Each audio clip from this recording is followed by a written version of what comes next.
Good morning students. দেশের এই corona মহামারীর সময়ে আশা করছি সবাই ভালো আছো, সুস্থ আছো, নিরাপদে আছো। আজ আমি তোমাদের সাথে আছি অনুকূল বাসার সহকারী শিক্ষক গণিত। আজ আমি নবম দশম শ্রেণীর গণিত বিষয়ের দ্বিতীয় অধ্যায়ের সেট ও ফাংশন নিয়ে একটু আলোচনা করব।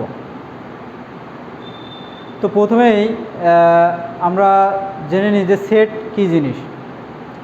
আমাদের বাস্তব অর্থাৎ চারপাশে যা আছে বা চিন্তা জগতের যেসব বিষয়গুলো আছে এগুলোকে যদি একটা তালিকাবদ্ধ করা যায় বা সুনির্ধারিত সংগ্রহ করা, এটাকে আমরা সেট বলি। যেমন আমি একটা সেট যদি নাম দিই এ, এর ভিতরে আমি কতগুলো সংখ্যাকে রাখতে চাচ্ছি যে 1, 2, 3, তাহলে 3টা স্বাভাবিক সংখ্যাকে আমি এখানে তালিকাবদ্ধ করলাম, এটা একটা সেট। আমি যদি বলি নবম শ্রেণীর বইসমূহের একটা সেট, মানে বই কি বাংলা, ইংরেজি, গণিত এভাবে করে যে বইগুলো আছে সেগুলোকেও যদি একটা তালিকাবদ্ধ আমি করি, তাহলে সেটাকে আমরা বলবো একটা সেট। আমাদের প্রথমে একটা জিনিস মাথায় রাখতে হবে, সেটা হলো সেট প্রকাশের পদ্ধতি। সেটা হচ্ছে এই যে দ্বিতীয় বন্ধনী দেওয়া, এটা হচ্ছে সেট প্রকাশের পদ্ধতি। তাহলে আমরা বই থেকে একটু দেখি।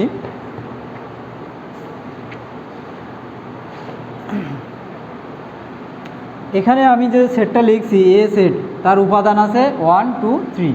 এখন আমি যদি লিখি যে 1 বিলংস টু এ, এই চিহ্নটাকে বলা হয় হচ্ছে বিলংস টু, অর্থাৎ এই পাশেরটা হচ্ছে উপাদান আর এই পাশেরটা হচ্ছে সেট। তাহলে 1 বিলংস টু এ অর্থাৎ 1 এ সেটের একটা উপাদান। এরকমভাবে আমি আরও লিখতে পারি যে 2 বিলংস টু এ। তাহলে আমি যদি এরকম একটা লিখি যে 4 বিলংস টু এ, এ সেটের মধ্যে কিন্তু আমার 4টা নেই, তাহলে আমি এরকম লিখতে পারবো না। তখন আমাকে কি লিখতে হবে? Not belongs to. এটাকে বলা হচ্ছে নট বিলংস টু। সেট প্রকাশের পদ্ধতি কয়টা? সেট প্রকাশের পদ্ধতি হচ্ছে 2টা। একটা হচ্ছে তালিকা পদ্ধতি আর একটা সেট গঠন পদ্ধতি। তাহলে প্রথমে আমরা জেনে নিই যে তালিকা পদ্ধতিটা কী জিনিস। যদি কোনো সেটের উপাদানগুলোকে নির্দিষ্ট আকারে দেওয়া থাকে, অর্থাৎ উপাদানগুলোকে এরকমভাবে আলাদা আলাদা করে দেওয়া থাকে, তখন আমরা সেটাকে বলবো হচ্ছে তালিকা পদ্ধতি। আর যদি কোনো সেটের উপাদানগুলো নির্দিষ্ট আকারে না দেওয়া থাকে, অর্থাৎ বর্ণনা আকারে দেওয়া থাকে, তখন সেটাকে আমরা বলি সেট গঠন পদ্ধতি। সেটা কীরকম? আমি যদি এই সেটটাকেই লিখতে চাই, তাহলে এখানে লিখতে পারি এক্স সাজ দ্যাট এক্স স্বাভাবিক সংখ্যা আর 1 less than equal x less than equal 3। এই যে আমি লিখলাম, এখানে এবং ব্যবহার করি যে প্রথমে বলছি এক্স স্বাভাবিক সংখ্যা, এক্স স্বাভাবিক সংখ্যা এবং 1 less than equal x less than equal 3, অর্থাৎ 1 থেকে 3-এর মধ্যে 1 এবং 3 সহ। এই যে আমি বর্ণনা আকারে লিখলাম, আসলে এর মধ্যে কোন কোন সেটগুলো উপাদানগুলো আছে সেটা আমি বলিনি, কিন্তু এইখানে দেওয়া আছে উপাদানগুলো। তাহলে এইটা হবে হচ্ছে তালিকা পদ্ধতি আর এইটা হবে হচ্ছে সেট গঠন পদ্ধতি। আমি আরও একটা সেট এরকম লিখতে পারি যে এক্স সাজ দ্যাট এক্স বিজোড় সংখ্যা, বিজোড় সংখ্যা। আমি একটা লিমিটও দিয়ে দিতে পারি যে 1 less than x less than 9, অর্থাৎ 1 থেকে 9-এর মধ্যে যে বিজোড় সংখ্যাগুলো আছে সেটা এই সেট প্রকাশ করছে। এখানে আমি ইকুয়াল চিহ্ন দেইনি, তাহলে 1 এবং 9 কিন্তু বাদে। এরপরে আমরা সেটের কিছু প্রকারভেদ দেখব যে সেট কী কত ধরনের হতে পারে। আছে হচ্ছে সসীম সেট। সসীম সেট কী জিনিস? যে সেটের উপাদান সংখ্যা গণনা করে শেষ করা যায়, তাহলে সেইটা হবে হচ্ছে সসীম সেট। কীরকম? আমি যে উদাহরণটা এখানে লিখছিলাম যে এ সেট 1, 2, 3, এটা একটা সসীম সেট, অর্থাৎ যে সেটের উপাদান সংখ্যা শেষ আছে, গণনা করে শেষ করা যাচ্ছে, সেটা হচ্ছে সসীম সেট। এরপরে আছে হচ্ছে অসীম সেট। অসীম সেট কীরকম? আমি যদি বাস্তব স্বাভাবিক সংখ্যার যে সেট আছে এন, এটাকে লিখি 1, 2, 3 ডট ডট দিয়ে এরকম, এই সেটটার শেষ নেই, অর্থাৎ পূর্ণ সংখ্যা ধনাত্মক দিকে পূর্ণ সংখ্যা অনেক আছে, এটা শেষ নেই, তাহলে এইটাকে তখন বলবো অসীম সেট। আর এই উপরেরটা হচ্ছে সসীম সেট। এরপরে আছে ফাঁকা সেট। ফাঁকা সেটটা কী জিনিস? যে সেটের একটাও উপাদান নেই, অর্থাৎ যে সেটের মধ্যে কোনো উপাদান থাকবে না, সেইটাকে আমরা বলি ফাঁকা সেট। যেমন এই আমি একটা বি সেট লিখলাম, এই সেটের ভিতরে কোনো উপাদান নেই, তাহলে এটাকে আমরা ফাঁকা সেট বলতে পারি। ফাঁকা সেটকে আরও একভাবে প্রকাশ করা যায়, সেটা হচ্ছে এই যে প্রতীক দ্বারা, এইরকম একটা প্রতীক দিয়ে ফাঁকা সেটকে প্রকাশ করা যায়। এরপরে আছে উপসেট। উপসেটটা কী জিনিস? উপ অর্থ শাখা ধরনের বোঝায়, ছোট। তাহলে আমরা এখান থেকে একটুখানি বলি যে এ সেটটা আছে, আমি যদি একটা সেট লিখি সি, যে সেটের মধ্যে উপাদান আছে দুইটা, 2 আর 3। এখন আমরা একটু খেয়াল করলে দেখতে পাবো যে সি সেটের 2, 3 এই উপাদান দুইটা এ সেটের মধ্যে বিদ্যমান আছে, দুটো উপাদানই। তাহলে আমরা তখন এখান থেকে বলতে পারি যে সি সেটটা এ সেটের উপসেট। আবার এরকমও হয় যে আমি যদি আরও একটা সেট লিখি, শুধুমাত্র 1 একটা লিখলাম, তাহলে দেখতে হবে যে একটা সেটের সকল উপাদান যদি অন্য একটা সেটের মধ্যে বিদ্যমান থাকে, তাহলে আমরা প্রথম সেটটাকে এই বড় সেটটার একটা উপসেট বলতে পারি। এরপরে আছে প্রকৃত উপসেট আর অপ্রকৃত উপসেট। তাহলে প্রকৃত কোনগুলো? এই যেমন এই এ সেটের উপসেট সি, আবার এ সেটের উপসেট ডি। এখানে দেখা যাচ্ছে কি যে এ সি আর এ কিন্তু সমান না, অর্থাৎ উপাদানগুলো এইখানে 2টা উপাদান আছে, এখানে 3টা উপাদান আছে, তাহলে এইগুলো হবে হচ্ছে প্রকৃত উপসেট। তাহলে অপ্রকৃত কোনটা? অপ্রকৃত আছে একটাই উপসেট, সেটা হচ্ছে যদি ওই সেটের সমান হয়ে যায়, অর্থাৎ আমি আরও একটা সেট লিখলাম ই সেট, যেটা 1, 2, 3 3টে উপাদান, এখানে এ সেটের মধ্যে 1, 2, 3 3টে উপাদানই আছে, তাহলে এ আর ই দুজনেই কি সমান, আবার একে অপরের উপসেট বলা যায়। এইটাই হচ্ছে শুধুমাত্র অপ্রকৃত উপসেট, আর বাদবাকি যা আছে সবগুলোই হচ্ছে প্রকৃত উপসেট।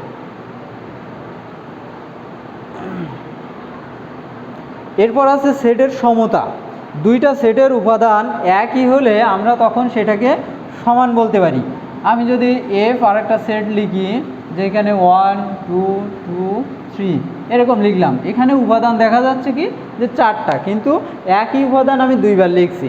কোনো সেটে একই উপাদান 2বার লেখার প্রয়োজন হয় না, কিন্তু এখান থেকে দেখা যাচ্ছে কি 1, 2, 3, এখানেও 1, 2, 3 আছে, তাহলে এই এফ আর এ সেটটা সমান সেট, অর্থাৎ উপাদানগুলো একই হলেই আমরা সেটাকে সমান বলতে পারি। এরপর আছে হচ্ছে সেটের অন্তর, অর্থাৎ বিয়োগ।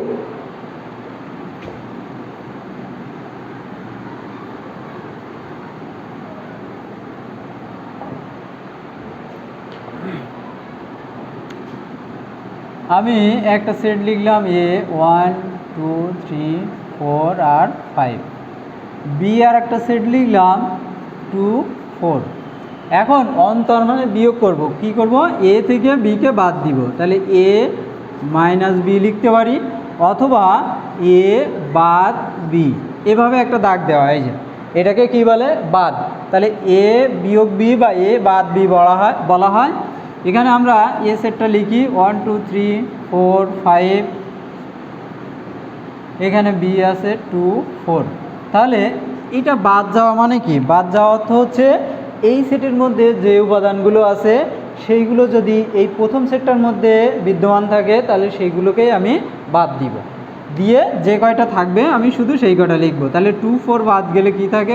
1, 3, 5। এই হচ্ছে এ বাদ বি, অর্থাৎ এতে আছে বিতে নেই। যদি কখনো এরকম থাকে যে বি সেটের মধ্যে আরও একটা উপাদান আছে 7, তাহলে তখন কি হবে? 7 তো এ সেটের ভিতরে নাই, তাহলে এখানে আমরা একটু খেয়াল করি, এই যে 7টা অতিরিক্ত আছে, এইটা আমরা খেয়াল করব না। এই বি সেটের ভিতরে অতিরিক্ত আরও উপাদান থাকতে পারে, কিন্তু এইগুলো মাথায় নিলে হবে না। এখানে শুধুমাত্র দেখতে হবে প্রথম সেটটার সাথে দ্বিতীয় সেটের কয়টা উপাদান মিল আছে, অর্থাৎ একই রকম আছে, সেই উপাদানগুলোকে বাদ রেখে প্রথম সেটটা থেকে যে সেটগুলো মানে যে উপাদানগুলো থাকবে সেইগুলোকেই আমি লিখব। এটাকে বলা হয় হচ্ছে বাদ, অর্থাৎ বিয়োগ করা, দুইটা সেটের অন্তর নির্ণয়। এরপরে আছে সার্বিক সেট। সার্বিক সেটটা কী জিনিস? আমরা আলোচনার সময় যে উপাদানগুলোকে নিয়ে আলোচনা করি আর কি, সেই সকল উপাদান অর্থাৎ যতগুলো সেট নিয়ে আলোচনা করব সব সেটের সকল উপাদান যে সেটের মধ্যে বিদ্যমান থাকে আমরা সেটাকে কি বলি? সার্বিক সেট। সার্বিক সেটকে সর্বদা ইউ দ্বারা প্রকাশ করা হয়, বড় হাতের ইউ। এই হচ্ছে সার্বিক সেট, অর্থাৎ এর মধ্যে সকল উপাদান বিদ্যমান থাকে। এরপরে আছে পূরক সেট। পূরক সেটটা কী জিনিস? যদি আমি এর পূরক সেট নির্ণয় করতে চাই, যে এ সেটের পূরক সেট, এ মাথায় ছোট করে একটা সি দেওয়া হয় অথবা এর মাথায় একটা প্রাইম চিহ্ন দেওয়া হয়, এভাবে বোঝানো হয়। তা পূরক সেটটা আসলে কী জিনিস? যদি এর পূরক সেট নির্ণয় করতে বলে আমাকে, তাহলে আমাকে খেয়াল রাখতে হবে যে সার্বিক সেট কোনটা আছে। সার্বিক অর্থাৎ সকল উপাদানের যে সেটটা আছে সেই সেট থেকে আমি এ সেটকে বাদ দিব, অর্থাৎ একে বাদ দিলে যেটুকু থেকে যায় সেটাই হচ্ছে ওই এ সেটের পূরক সেট। যদি ইউ সমান 1 2 3 4 5 6 হয় আর এ সেট সমান 1 3 5 হয়, তাহলে যখন এর পূরক সেট বলবে আমি ইউ থেকে এ কে বাদ দিব, অর্থাৎ সার্বিক সেট থেকে ওইটাকে বাদ দিব। যার পূরক সেট বলবে সেটা কী হবে? সার্বিক সেট থেকে ওইটাই বাদ যাবে। তাহলে এখানে আমি যদি বাদ দিই 1 2 3 4 5 6, আমি একটু আগেই দেখাইছি যে কিভাবে আমাদের সেটের অন্তর নির্ণয় করতে হয়, মানে বাদ দিতে হয়। 1 3 5, এখান থেকে 1 3 5 বাদ গেলে থাকে হচ্ছে 2 4 6। তাহলে এইটাই হবে তখন এর পূরক সেট। সবসময় মাথায় রাখবো তাহলে কি, যার পূরক সেট বলবে আমরা সার্বিক সেট থেকে তাকেই বাদ দিয়ে দিব। ঠিক আছে? এরপরে আসি সংযোগ সেট।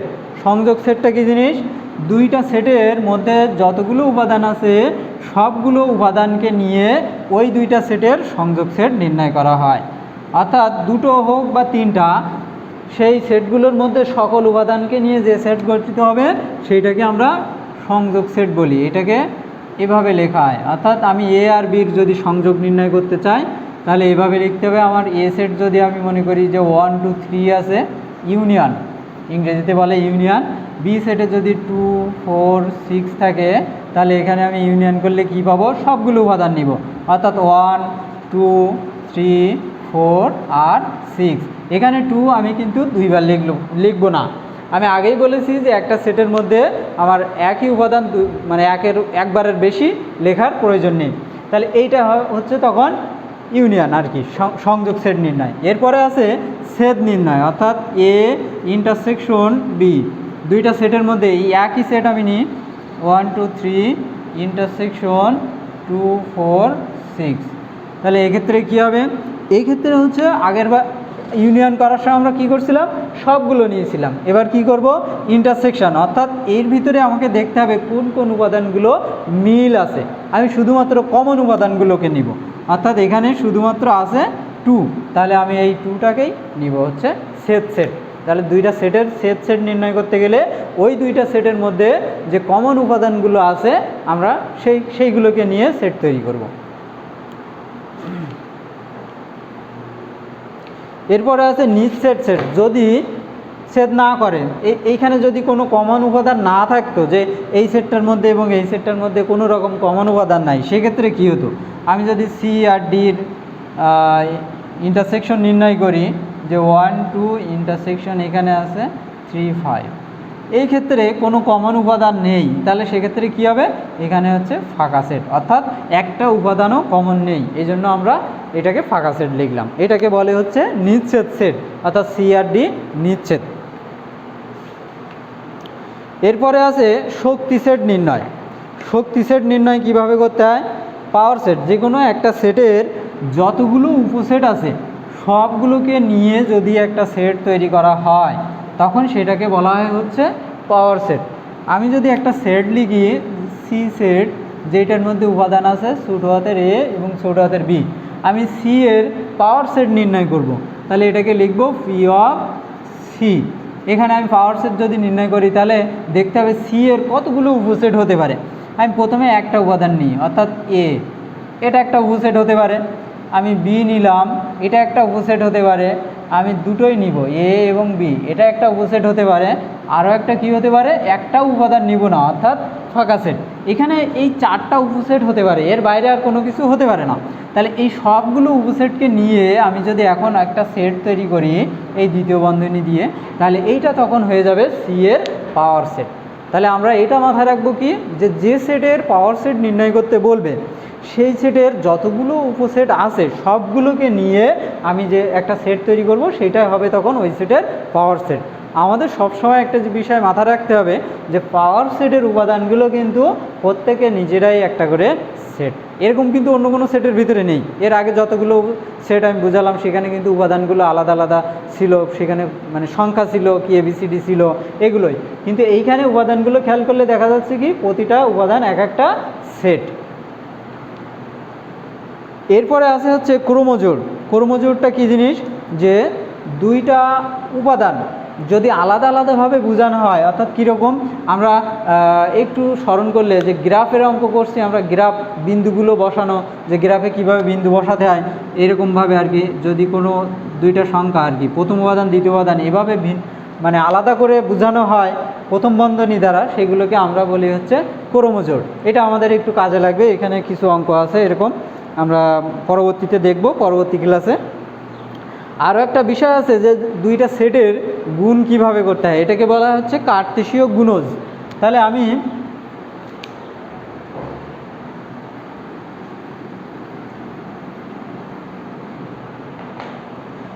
দুইটা সেট যদি এভাবে লিখি যে এ সেট আছে 1 2 আর বি সেটের ভিতরে আছে 1 3, দুইটা সেট। এখন আমি এই দুটো সেটের কার্তেশীয় গুণ করব, অর্থাৎ এ ক্রস বি, এটাকে বলা হয় এ ক্রস বি। তাহলে গুণ করলে কি হবে দেখি। এইখানে গুণ করার অর্থ হচ্ছে এ সেটের প্রতিটা উপাদানের সাথে বি সেটের প্রতিটা উপাদানের যে সম্পর্ক সেটাই নির্ণয় করা। অর্থাৎ এইখানে 1 সাথে সম্পর্ক করে একটা ক্রোমোজোর তৈরি করলাম, 1 3 সাথে সম্পর্ক করে একটা ক্রোমোজোর তৈরি করলাম, এখানে 2 1 তারপরে 2 3। এখানে একটা বিষয় আমাদের সবসময় মাথায় রাখতে হবে, সেটা হচ্ছে কার্তেশীয় গুণজের সময় প্রথম যে সেটটা আছে তার উপাদানগুলো সব সময় ক্রোমোজোরের প্রথমে থাকবে, এবং পরে যে সেটটা আছে তার উপাদানগুলো সব সময় দ্বিতীয় অবস্থানে থাকবে। এটাই হচ্ছে কার্তেশীয় গুণ।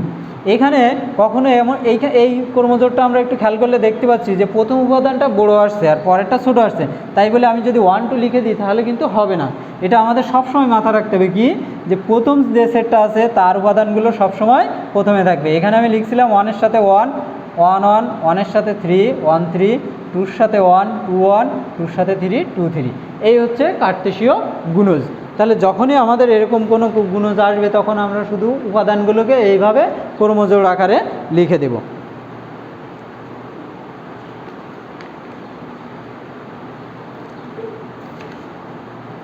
এখানে মোটামুটি 2.1-এর যে উদাহরণগুলো আছে, এখানে যে নিয়মগুলো আছে সেগুলো আজকের ক্লাসে মোটামুটি আমি তোমাদেরকে বুঝালাম। আমি এখানে আজ আর অঙ্কগুলো করাচ্ছি না, আমি পরবর্তী ক্লাসে অঙ্কগুলো করাবো। এখন আমি এখানে ছোট একটা বাড়ির কাজ দিতে চাই, যে বিষয়গুলো আমি বুঝালাম তার উপরে একটা বাড়ির কাজ।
আমি এখানে এ আর বি দুটো সেট দিলাম।